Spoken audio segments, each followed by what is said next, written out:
I never thought I'd be telling this story, but here I am. My name is Jenna, and until recently, I thought I had a pretty good life.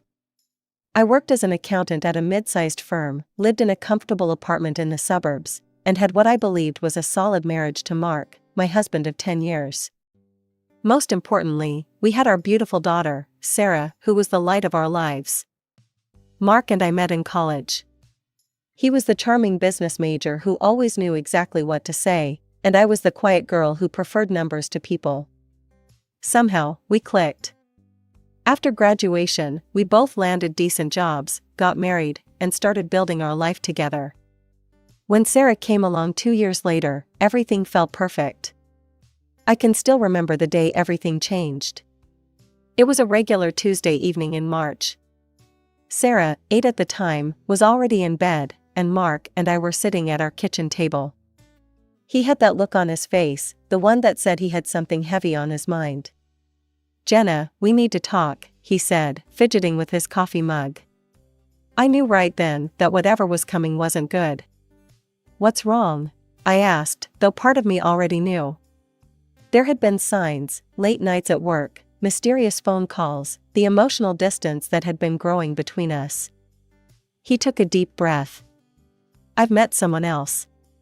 Those 4 words hit me like a punch to the gut. Her name was Rebecca, he told me. She worked in his department. They'd been seeing each other for months. "I'm sorry," he said, as if that made everything okay. "I never meant for this to happen, but I think I'm in love with her." I sat there, numb, as he continued talking about how we'd grown apart and how Rebecca understood him in ways I never could. All I could think about was Sarah, sleeping peacefully upstairs, unaware that her world was about to be turned upside down. The next few weeks were a blur of mediation sessions and painful conversations. We agreed to keep things civil for Sarah's sake. In the end, I got our apartment, and Mark got the car and yacht, toys I never cared much about anyway. He agreed to pay generous child support, and we worked out a custody arrangement where Sarah would live primarily with me but spend regular time with her father. "I know I've hurt you," Mark said during our final mediation session, "but I want to do right by Sarah." I just nodded. What else could I say? The man I'd loved for a decade had betrayed me, but he was still Sarah's father.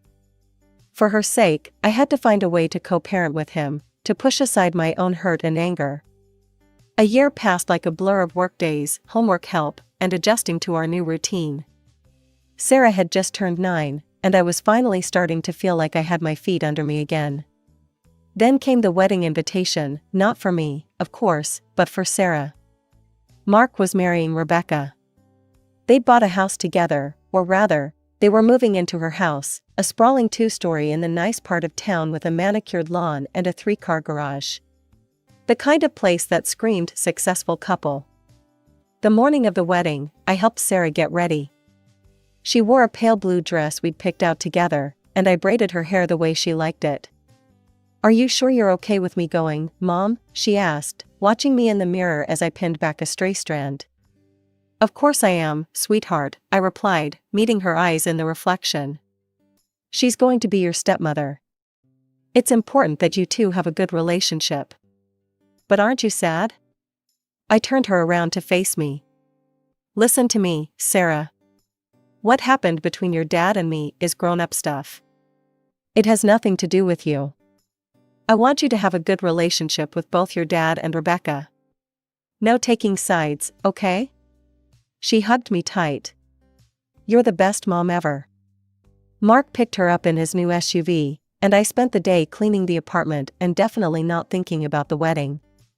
When Sarah came home that night, she was full of stories about the ceremony, the cake, and the big house where she'd have her own room for visits. Life went on. I threw myself into work and taking care of Sarah. We developed our own little routines: Tuesday night movies, Saturday morning pancakes, long walks in the park on Sundays. Sarah split her time between our apartment and Mark's house, and things were okay. Not great, but okay.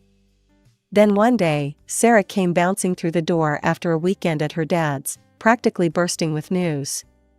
"Mom, guess what?" she exclaimed, dropping her backpack by the door. Rebecca's pregnant. I'm going to have a little brother or sister. I felt like someone had punched me in the gut, but I kept my face neutral. Really? That's big news. Yeah, you can already see her belly a little bit. Dad's super excited. He kept talking about turning the guest room into a nursery. I nodded, not trusting myself to speak. All I could think was, please, don't let this change how he treats Sarah. Don't let her become the forgotten first child. A month later, Sarah came home early from what was supposed to be a week-long stay at her dad's. She looked frustrated as she dragged her suitcase through the door. Rebecca's really sick, she explained, flopping onto the couch. She keeps throwing up and getting mad at everything. The smell of Dad's coffee made her cry this morning, and she said my laugh was too loud. So she asked if I could come home early. I sat down next to her, running my hand over her hair.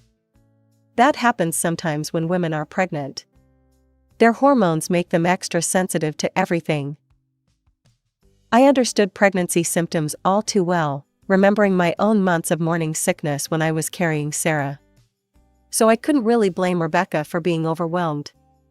A couple of weeks after Sarah's early return, Mark pulled up in front of our apartment to pick her up for another visit. I watched from the window as Sarah ran down to his car, her backpack bouncing against her back. Everything seemed normal enough. During the next 2 weeks, I called Sarah every evening. Our conversations were brief but reassuring. "Everything's good, Mom," she'd say. "We had pizza for dinner, or Dad's teaching me to play chess." When she finally came home, though, something seemed off. There were shadows under her eyes that hadn't been there before, and she moved more slowly than usual, like she was carrying a weight on her shoulders. "Honey, are you okay?" I asked, helping her unpack her bag. "You look tired." "Oh, I'm fine," she said, waving off my concern. "I've just been helping Rebecca around the house a bit. You know, cleaning and stuff. She can't do much right now, because of the baby. I even learned how to make spaghetti." My heart swelled with pride. I'd always tried to teach Sarah to be kind and helpful to others. "That's really sweet of you, honey," I said, giving her a hug. "I'm proud of you for helping out." Life went back to normal for a few weeks, until one evening when my phone rang. It was Mark. "Hey, Jenna," he said, his voice careful and measured. "I need to ask you a favor." According to our custody agreement, Sarah was supposed to spend the next month with me, but Mark had other ideas. "Would it be okay if Sarah stayed with us instead?" he asked. She and Rebecca have really been bonding lately. Sarah's been such a help around the house, and they've gotten really close. I pressed my lips together, considering. Let me ask Sarah what she wants. I called Sarah to the phone, and I could hear the hesitation in her voice as she listened to her father's request. But then Mark's tone changed, becoming excited. "Oh, and sweetheart, I've got a surprise for you," he said. "I just picked up that new computer game you've been talking about. The one with the dragons." "Mom, can I go?" Sarah turned to me, her eyes shining. "Please?" What could I say? Of course, if that's what you want. The next 2 weeks passed quietly. Mark took care of all the school runs, and Sarah seemed to be settling into a routine at their house. She sent me regular updates, photos of herself cooking in their fancy kitchen, shots of her playing her new game, pictures of her lounging on their plush living room couch. Everything looked fine on the surface. Still, something nagged at the back of my mind.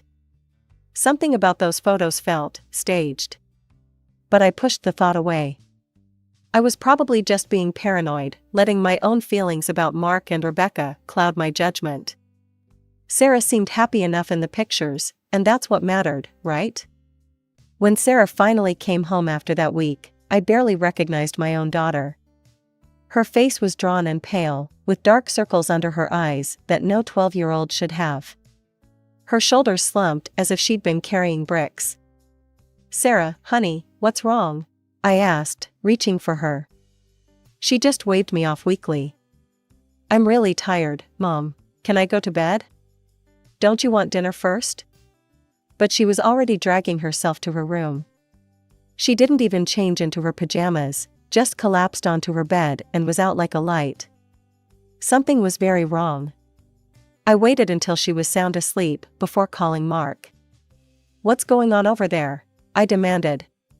"Sarah looks completely exhausted." "Oh, here we go," Mark sighed. I could practically hear him rolling his eyes. "You're exaggerating, Jenna. As usual." "Exaggerating? Have you seen our daughter? She looks like she hasn't slept in days. She helped Rebecca with some housework. She's just not used to doing chores, probably because someone spoils her at home." The jab stung, but I pressed on. "This isn't about me, Mark. Something's not right." "She's fine," he insisted. "Kids today are so soft. A little work never hurt anyone. She'll adjust." I didn't sleep well that night, waiting for Sarah to wake up.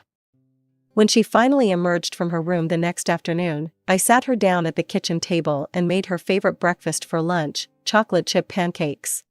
"Sweetie," I said, sliding a plate in front of her, "I need you to tell me what's really going on at your dad's house."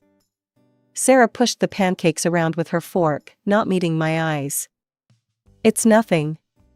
"Sarah, please. I can see how tired you are. You can tell me anything, you know that." She was quiet for a long moment, then the words started tumbling out. "Rebecca doesn't do anything anymore. She says she can't because of the baby, but Mom, she makes me do everything. I have to clean the whole house, vacuum, dust, mop, everything. I have to cook too. She makes me cut up vegetables and use the stove, even though it scares me." My hands clenched into fists under the table. "What about relaxing? Don't you get any time to yourself?" Sarah's lower lip trembled. "I tried to watch TV after cleaning one day, but Rebecca said the noise gave her a headache. She just turned it off and told me to go to my room and be quiet. She says I laugh too loud and walk too heavy and... I was already pulling out my phone, dialing Mark's number. He answered on the fourth ring. "What now, Jenna? What now? How about explaining why our daughter is being treated like Cinderella in your house?" My voice shook with anger. "She's 12 years old, Mark. She shouldn't be cooking and cleaning an entire house." "Sarah's exaggerating," he said dismissively. "Rebecca just asked for a little help, and we turned down the TV because it was too loud. You're making this into something it's not. She's scared to use the stove, Mark. She's exhausted. This isn't okay." The line went dead. He'd hung up on me. I stared at my phone in disbelief, then looked at Sarah, who was still pushing her pancakes around her plate.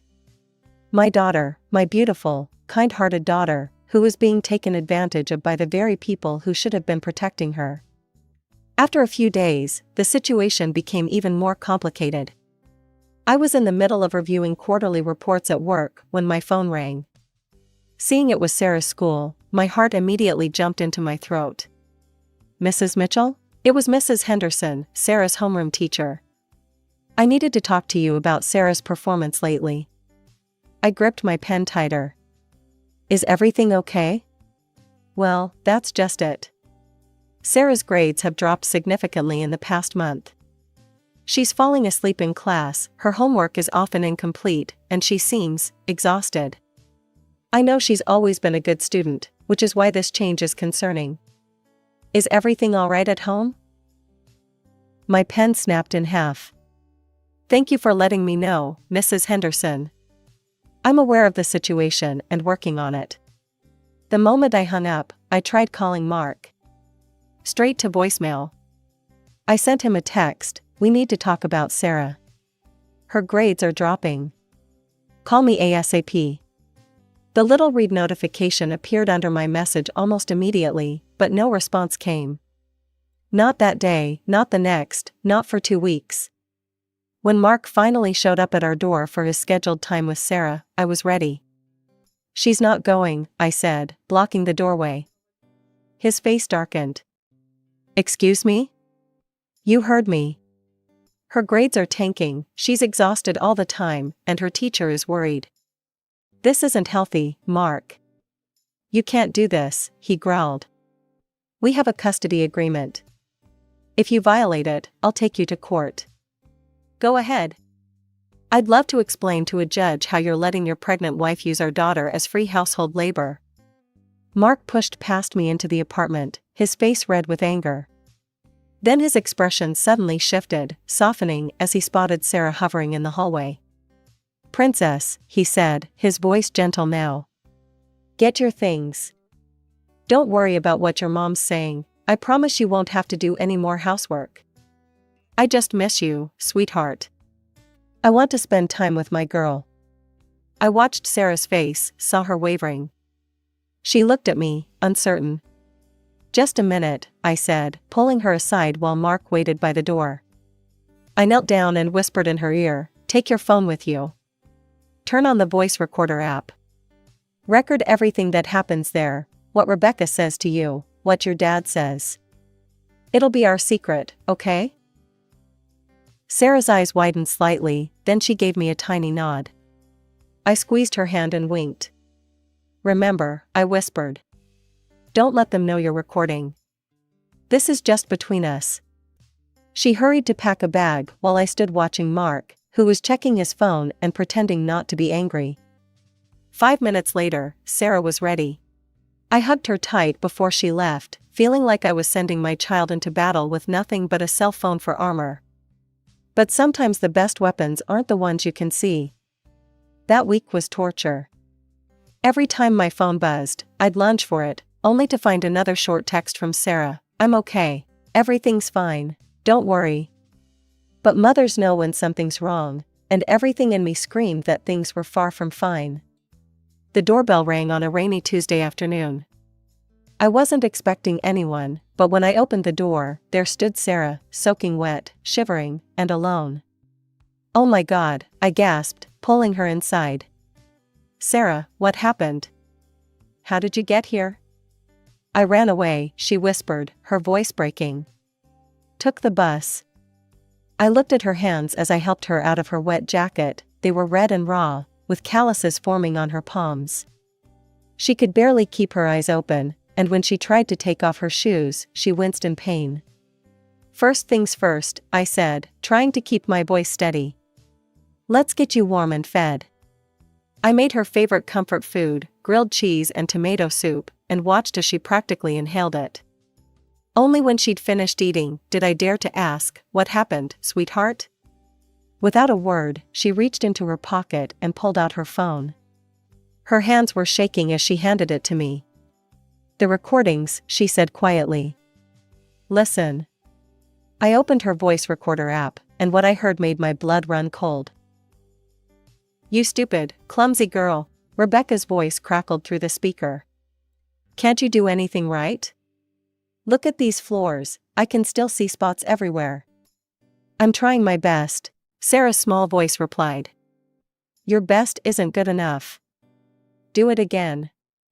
And when you're done, there's laundry to fold and dinner to start. But I'm scared of using the stove. Get out of my sight. Just get out, useless. My hands were shaking as I played recording after recording. Rebecca's voice grew more cruel with each one. You think you're so special?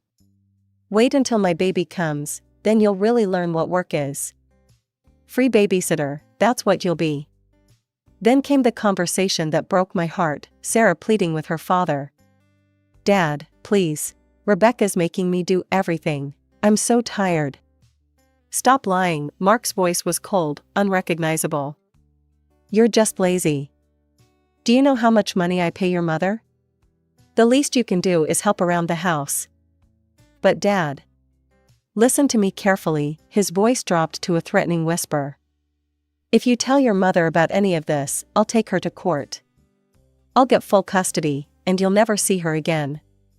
Do you understand? I looked at my daughter, huddled in her chair, and felt a rage I'd never known before. This wasn't just about making a child do chores, this was abuse. Sarah burst into tears, and I held her until she stopped shaking, making promises I intended to keep. I won't let them hurt you anymore, baby. You're safe now. After she calmed down, I called my sister, Amy. "I need a favor," I said, explaining the situation. She arrived within 20 minutes.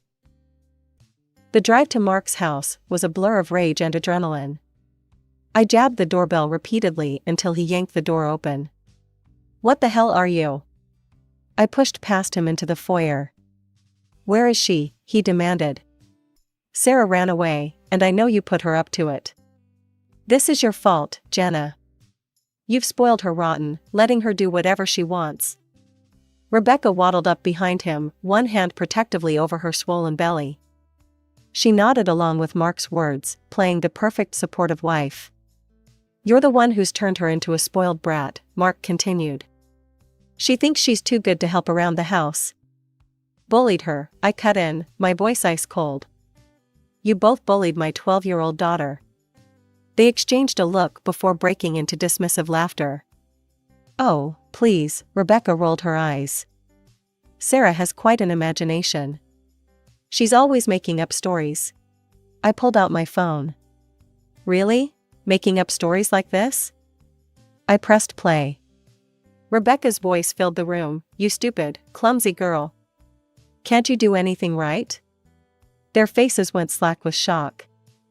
I played more, Mark's threats about court, Rebecca's cruel words about using Sarah as a babysitter, all of it. Mark recovered first, his face turning ugly. "You think this changes anything? I have expensive lawyers. The best in the state. They'll tear you apart." "You're hurting me," Rebecca suddenly shrieked, clutching her belly. "Your fighting is stressing me out. I just wanted your daughter to help me." I turned to her, feeling oddly calm, despite my rage. "If you want to raise a maid so badly, wait for your own child. My daughter isn't your servant." Her face flushed red as she sputtered in outrage. Finally, I faced Mark. "You know what's really pathetic? Not that you left me, that hurt, but I got over it. What's pathetic is that you failed the one person you never should have failed. You stood there and let your wife abuse our daughter. You even helped her do it. What kind of father does that make you?" I didn't wait for an answer. I turned on my heel and walked out, leaving them standing in their perfect house with their perfect lawn. They could keep it all. I had something far more precious to protect. The next morning, I called the best family law attorney I could find, Linda Stevenson. The legal battle was exhausting. Mark's expensive lawyers painted me as a vindictive ex-wife, trying to poison my daughter against her father and his new family. They claimed I was cruel for not letting Sarah bond with her pregnant stepmother, that I was jealous of their perfect new life, that I was using Sarah as a weapon in my revenge against Mark. But then we played the recordings in court. I watched the judge's face darken as she listened to Rebecca berating Sarah, to Mark threatening our daughter, to their casual cruelty. The courtroom fell silent except for those damning voices coming through the speakers. Even Mark's fancy lawyers couldn't explain away their own recorded words. Sarah was brave enough to testify too. She sat in that witness chair, looking so small, but speaking with such clarity about what had happened. I saw several jury members wipe away tears as she described being afraid to use the stove but being forced to cook anyway, about how her hands hurt from scrubbing floors, about how she'd fallen asleep in class because she was so exhausted from all the housework. When the verdict came down, it was decisive. The judge granted me full custody, with Mark losing all visitation rights unless I explicitly permitted them. He would still have to pay child support, but he had no legal right to see Sarah without my approval. Mark exploded when the verdict was read. He stormed up to me outside the courtroom, his face red with rage. "Happy now?" he spat. "This is what you wanted all along, isn't it? Revenge because I left you for Rebecca?" I looked at him calmly, feeling nothing but pity. "You really don't get it, do you? This was never about us. This was about Sarah. But congratulations, Mark, you found yourself the perfect partner. She's just as cruel and manipulative as you are. You deserve each other." That was the last real conversation we ever had. Months passed, Sarah's grades improved dramatically once she wasn't exhausted from being treated like a servant. Her smile came back, and her laugh, that beautiful laugh that used to annoy Rebecca so much, filled our home again. We heard through mutual friends that Rebecca had given birth to a son. Mark sent a few texts asking to see Sarah, but they were half-hearted at best, and stopped entirely after a while. Sometimes I wondered if he ever truly understood what he'd lost, not just his daughter, but the chance to be the father she deserved. Sarah's 14 now, and the other day I overheard her talking to her best friend about the whole situation. "Aren't you sad about not seeing your dad?" her friend asked. "Sometimes," Sarah admitted. "But not seeing him is better than being treated like I'm worthless. Besides, I have the best mom in the world." I often look out the window, thinking about how far we'd come. The apartment might not be as fancy as Mark's big house, and we might not have expensive cars or yachts, but we have something much more valuable: peace, love, and respect. Sarah doesn't have to fear walking into her own home anymore. She doesn't have to be anyone's servant or scapegoat. She can just be herself, a bright, funny, kind-hearted teenager who deserves every happiness in the world. As for me, I've learned that sometimes the happy ending isn't the one you imagined. Sometimes it's better. Sometimes it's just a mom and her daughter, making pancakes on Saturday mornings, watching movies together, and filling their home with laughter that's as loud as they want it to be.